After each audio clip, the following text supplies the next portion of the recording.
असे आहेत आपले मंत्री या मालिकेत आज वांद्रे पश्चिम मुंबई येथील ॲडव्होकेट आशिष शेलार या मंत्र्याविषयी आपण माहिती करून घेणार आहोत.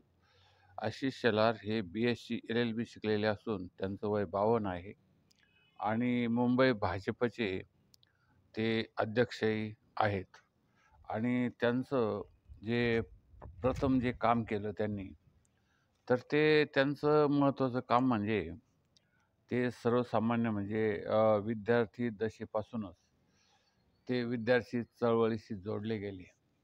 म्हणजेच शालेय विद्यार्थ्यांचे प्रश्न, त्यानंतर महाविद्यालयीन विद्यार्थ्यांचे प्रश्न, त्यानंतर एक विविध प्रकारचे जे शालेय शिक्षणमध्ये असतात, शिक्षण, महाविद्यालय शिक्षण, उच्च शिक्षण, यामध्ये ते विद्यार्थी असताना त्यांनी विद्यार्थी संघटनेचं काम केलं आणि अखिल भारतीय जी भाजपची परिषद आहे विद्यार्थी, त्यामध्ये ते संलग्न झाले, जोडले आणि त्या अखिल भारतीय विद्यार्थी परिषदेमध्ये देखील त्यांनी मोठमोठी आपली अनेक पदं भूषवली.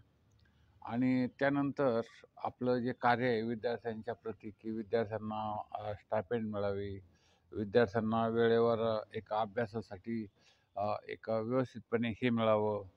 तशा म्हणजे विद्यार्थ्यांच्या ज्या ज्या मागण्या असतील त्या मान्य करण्यासाठी त्यांनी अखिल भारतीय विद्यार्थी परिषदेमध्ये आपलं एक चांगलं काम केलं आणि काही त्यामधली पदे भूषवली म्हणजे. आणि त्यानंतर त्या भाजपमध्ये नंतर विद्यार्थी त्यांचं शिक्षण पूर्ण झालं. ते BSc LLB शिकले. त्यानंतर त्यांनी आपलं वकील झाल्यानंतर आपापलं परत भाजपमध्ये स्वतंत्र म्हणून काम सुरू करायला सुरुवात केली. आणि भाजपमध्ये ते स्वतंत्र काम करत असताना सक्रिय कार्यकर्ते, भाजपचे सक्रिय सदस्य म्हणून मग भाजपची जी विचारधारा आहे, त्या विचारधारेशी जोडून भाजपच्या दृष्टिकोनातून त्यांनी विविध प्रकारचं मुंबईमध्ये आपलं काम सुरू केलं. आणि ते काम सुरू करत असतानाच त्यांना एक वेगळी संधी यामध्ये मिळाली, की मुंबई महापालिकेच्या दरम्यानच्या काळात निवडणुका आल्या आणि त्या निवडणुकीला ते उभे राहिले. परंतु आपले एक ज्ञान, वक्तृत्व, कार्यशैली आणि लोकांनी त्यांचं जे काम पाहिलं, की त्यानंतर त्यांना नगरसेवकपदी ते मुंबई महानगरपालिकेच्या नगरसेवकपदी त्यांची नियुक्ती झाली किंवा ते निवडून आले. आणि निवडून आल्यानंतर मग त्यांचं कार्यक्षेत्र अधिकच फोफावलं. म्हणजे ते अधिकाधिक पद्धतीने अभ्यास करून विविध प्रश्नांची सोडवणूक कशी करायची याबाबत देखील विविध शैलीचा अभ्यास करून त्यांनी महापालिकेत देखील आपला ठसा उमटवला नगरसेवक पदाच्या काळात. आणि त्यानंतर ती 5 वर्ष अशी गेल्यानंतर दुसऱ्या पंचवार्षिकमध्ये परत मुंबई महानगरपालिकेच्या निवडणुका जाहीर झाल्यानंतर त्यांनी आपलं परत त्याच नगरसेवक पदासाठी आपला अर्ज भरला आणि बहुसंख्य मताने ते निवडून आले महानगरपालिकेत.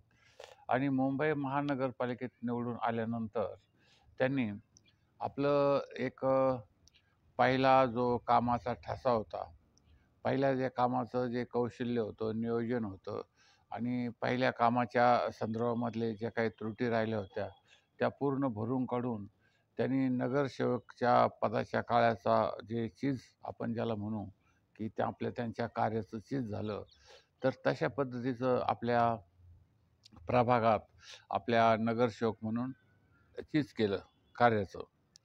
त्यानंतर एक त्यांचं हे कौशल्य, त्यांचं हे लोकांप्रती समर्पण करण्याची वृत्ती, लोकांमध्ये मिसळण्याची वृत्ती आणि एक कुठलाही जर कार्यक्रम असेल, कुठलाही जरी एखादा प्रश्न असेल, तर त्याचा सांगोपांग अभ्यास करून त्यावर तोडगा काढण्याची त्यांची जी वृत्ती आहे, त्यामधूनच ते त्यांना भाजपने परत आपल्या विधानसभेसाठी तिकीट दिलं.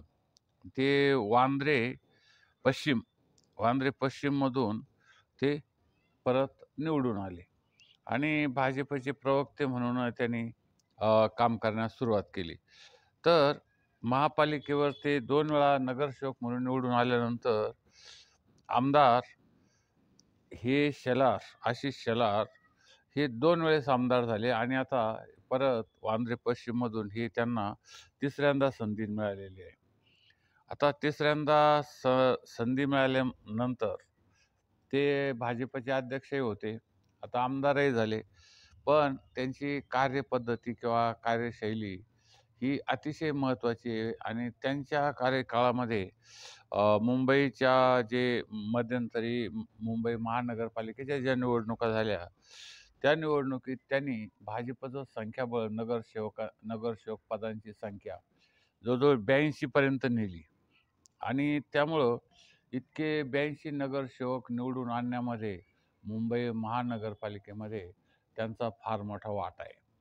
आणि मग त्यानंतर तसंच मुंबई जे जे भाजपचे अध्यक्ष आहे, तर ते एक महत्त्वाचं काम त्यांचं होतं. त्यामुळं त्यांना परत आता मंत्रिपदाची परत संधी दिली आणि यापूर्वी ते मंत्री होतेच. कारण मुख्यमंत्री देवेंद्र फडणवीस यांच्या काळात मंत्रिमंडळ यापूर्वीचं जे होतं, त्या काळामध्ये ते शालेय शिक्षण, क्रीडा आणि युवक कल्याण मंत्री म्हणूनही ते काम करीत होते. म्हणजे आता त्यांना ही दुसऱ्यांदा संधी मिळालेली काम करण्याची. तर त्यांचं एक महत्त्वाचं वैशिष्ट्य म्हणजे त्यांचा एक अनुभव चांगला आहे.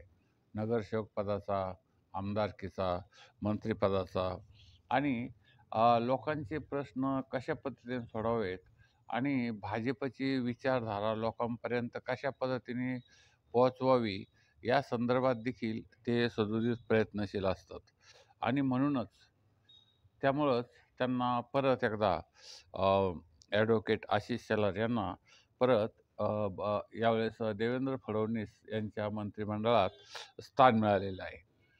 तर अशा उच्च शिक्षित आणि लोकांचं सर्वांगीण कल्याण करणाऱ्या व्यक्तीला अशी संधी मिळणं म्हणजे हा सुवर्ण योगच असं म्हणायला पाहिजे.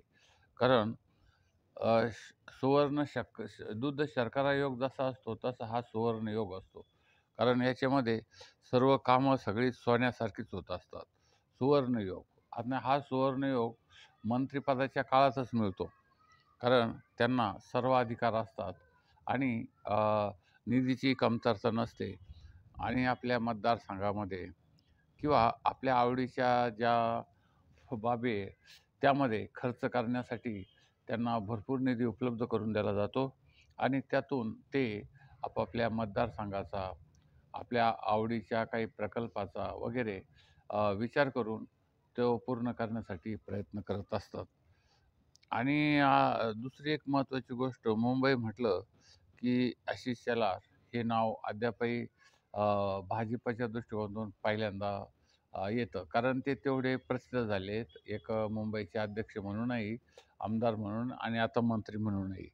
तर त्यांचं हे जे कार्य आहे ते एक